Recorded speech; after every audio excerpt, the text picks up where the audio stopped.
Welcome to GNMaths முத்துக்கன். இந்த வீடியோவில் நான் பார்க்க போகிறது ட்ரிக்னோமெட்ரிக் ஃபங்க்ஷனில் question number 4. The minute hand of a watch, ஒரு வாட்ச் இருக்குது, அந்த வாட்சோட மினிட் ஹேண்ட் வந்து 1.5 சென்டிமீட்டர். மினிட் ஹேண்ட் வந்து சென்டர்லேருந்து தான் ஸ்டார்ட் பண்ண போகுது, அதே போல் ரேடியஸ்.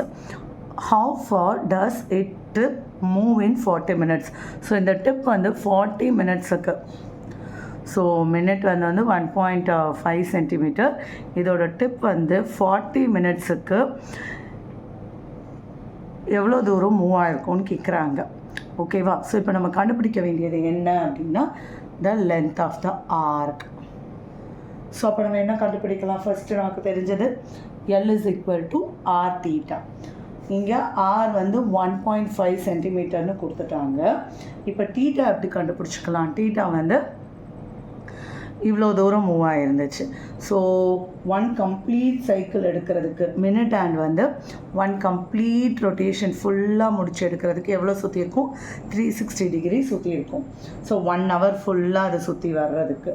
ஸோ 1 hourல அப்போ எவ்வளோ இருக்குது? 60 minutesக்கு அதை ரவுண்ட் அடிச்சுட்டு வர்றது 2π ரேடியனில் இருக்குது. அப்போ 1 minuteக்கு 2π டிவைடட் பை 60.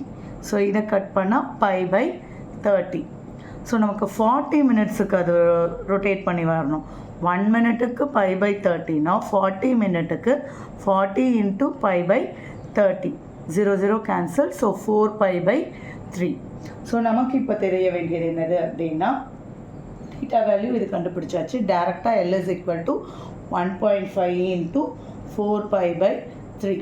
இப்போ இது ரெண்டுத்தையும் நம்ம கட் பண்ணோம் அப்படின்னா 0.5. அப்போ 2 பையோட வேல்யூ அவங்க என்ன சொல்லியிருக்காங்க? 3.14ன்னு யூஸ் பண்ண சொல்லியிருக்காங்க.